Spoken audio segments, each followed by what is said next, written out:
अस्सलाम वालेकुम नाज़रीन, मेरा टीवी न्यूज़ में आवायां सायरा सुमरो माया सैयद समीउल्लाह शिराजी। सब खां पहिरीं हिकु नज़र हेडलाइन ते। गज़ा अमन मुआहिदे तहत फ़लस्तीन जी मज़ामती तंज़ीम हमास 20 इसराइली यरगमालिन खे आज़ाद करे छॾियो। इसराइल पारां 1600 खां वधीक फ़लस्तीनी कैदिन गज़ा पहुची विया। अरब मीडिया मुताबिक़ हमास अॼु मरहलेवार समूरनि 20 इसराइली यरगमालिन खे आज़ाद कयो। पहिरीं मरहले में 7 ऐं ॿिए मरहले में 13 यरगमालिन खे आज़ाद कयो वियो।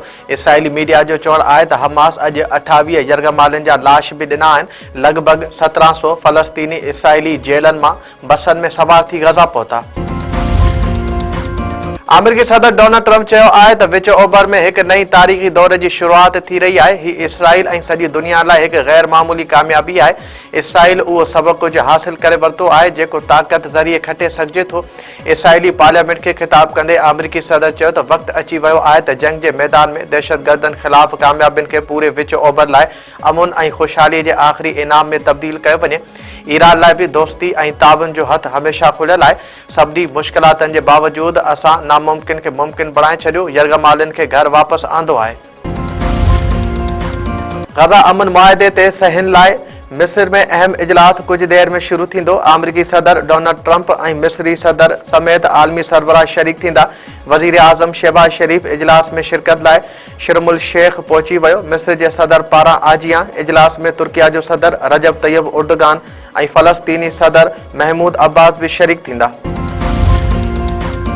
तहरीक इंसाफ जो सोहेल आफरीदी केपीके जो नओं वज़ीर आला चूंडिजी वियो। स्पीकर बाबर सलीम सवाती जी सदारत हेठि केपीके असेंबली जो इजलास। बानी पीटीआई जो नामज़द सोहेल आफरीदी 90 वोट खणी वॾ वज़ारत ते कामयाब। अपोज़िशन जो बाइकाट ऐवान खे ख़िताब कंदे सोहेल आफरीदी चयो आहे त आऊं पर्ची ते वॾो वज़ीर नायां थियो। सभ खां पहिरियां पाकिस्तानी आहियां, पख्तून ऐं क़बाइली हुजण ते फ़ख्रु आहे। नए वॾे वज़ीर वधीक चयो आहे त मिडिल क्लास ख़ानदान सां तालुक़ आहे। मुंहिंजे नाले सां गॾु ज़रदारी, भुट्टो या शरीफ़ न आहे। मुंहिंजे लीडर उन वक़्तु मुंहिंजे मथां एतमाद ऐं यकीन कयो आहे जॾहिं हालतूं संगीन आहिनि। केपीके जे गवर्नर वॾे वज़ीर चूंड खे गैर आइनी करार ॾेई छॾियो। फैसल करीम कुडी चयो आहे त अली अमीन जे इस्तीफ़ा मंज़ूर थियण ताईं वॾे वज़ीर जी चूंड खे गैर आइनी सम्झो वेंदो। नए वॾे वज़ीर जो नोटिफिकेशन केरु कढंदो? गवर्नर केपीके वधीक चयो आहे त अली अमीन गन्नापुर जे इस्तीफ़ा मां मुतमिन न आहियां। अली अमीन अरबा जे ॾींहुं मूं वटि अचे उनखे चांहि बि पीआरींदुसि ऐं इस्तीफ़ा बि क़बूल कंदुसि। वॾे वज़ीर सैयद मुराद अली शाह चयो आहे त अफ़गान ॿारनि खे पोलियो जा फोड़ा पीआरींदासीं ऐं पोइ उन्हनि खे मुल्क बदर कयो वेंदो। उहा शर्म जी ॻाल्हि आहे त असां अञा ताईं पोलियो खे शिकस्त न ॾेई सघिया आहियूं। अफ़सोस आहे जो हलंदड़ साल सूबे में पोलियो वायरस जा 9 केस रिपोर्ट थिया आहिनि। कराची में पोलियो ख़िलाफ़ मुहिम जो इफ़्तिताह करण बाद मीडिया सां ॻाल्हाईंदे वॾे वज़ीर वधीक चयो आहे त कुझु माण्हू हर शइ खे मनफ़ी बणाईंदा आहिनि। पोलियो वैक्सीन में को मसइलो हुजे हा त बेनज़ीर भुट्टो आसफा खे फुड़ा न पीआरे हा। आलमनि ऐं समाजी शख़्सियतनि खां दरख़्वास्त आहे त पोलियो जे हक़ में मुहिम हलाइनि। ख़ातून अवल आसफा भुट्टो ज़रदारी चयो आहे त पोलियो ख़िलाफ़ जंग पाकिस्तान जे मुस्तक़बिल जी जंग आहे। अॼु खां शुरू थींदड़ मुहिम में मुल्क जी 4 करोड़ 54 लख ॿारनि खे पोलियो खां बचाव जा फुड़ा पीआरिया वेंदा। आसफा भुट्टो ज़रदारी पंहिंजे बयान में वधीक चयो आहे त असांखे पोलियो वर्करनि सां गॾु बीहणु घुर्जे त जीअं मुल्क खे पोलियो वायरस खां पाक करे सघिजे। सिंध जे मादनी वसीलनि सां मालामाल ज़िलनि में गैस रॉयल्टी किथे ख़र्च थिए थी? तहरीक इंसाफ़ सां तालुक़ रखंदड़ एमपीए सजाद अली सूमरो सिंध असेंबली में करारदाद जमा कराए छॾी। सिंध जे मादनी वसीलनि सां मालामाल ज़िलनि खे रॉयल्टी खां महरूम रखण ते ॻणती जो इज़हार। रॉयल्टी फंडनि जे शफ़ाफ़ इस्तेमाल लाइ इंक्वायरी कमेटी जोड़ण जो मुतालबो। तेल ऐं गैस कंपनियुनि में मक़ामी नौजवाननि खे रोज़गार न ॾियणु सख़्त लफ़्ज़नि में मज़म्मत। करारदाद में चयो वियो आहे त गैस रॉयल्टी जी रक़म किथे ख़र्च थी रही आहे। उन हवाले सां सिंध हुकूमत ऐवान खे आगाह करे घोटकी, सांगड़, खैरपुर, बदीन, जामशोरो ऐं टंडो अलायार जा हक़ पामाल कया पिया वञनि। रॉयल्टी जो 80% हिसो अवामी फ़िलाह, तालीम, सिहत ऐं रोज़गार ते ख़र्च कयो वञे।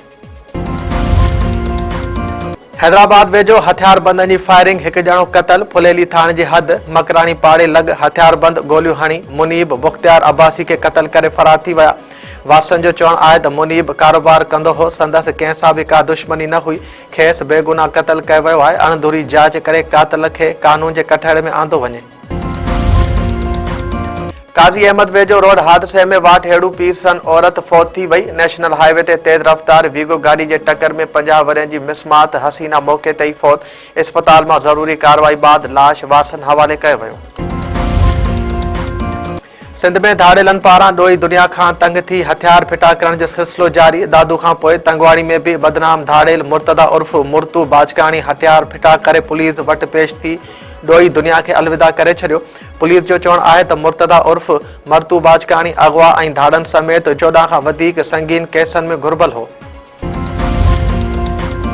घारो शहर जो नौजवान रियाज़ नायूं 21 ॾींहं खां लापता। बाज़ियाबी लाइ अॼु ॿीहर शटर बंद हड़ताल। वारसन ऐं क़ौम परस्त पार्टियुनि जे सॾ ते कारोबारी मर्कज़ मुकमल तौर बंद। मुख्य रोड ते धरणो बि जारी। नायूं बिरादरी समेत सियासी समाजी कारकुन वॾे अंग में शरीक। अॻवाननि चयो त नौजवान रियाज़ नायूं 21 ॾींहं खां जबरी तौर गुम आहे। खेसि जल्द बाज़ियाब कराए बेचैनी ख़त्म कई वञे।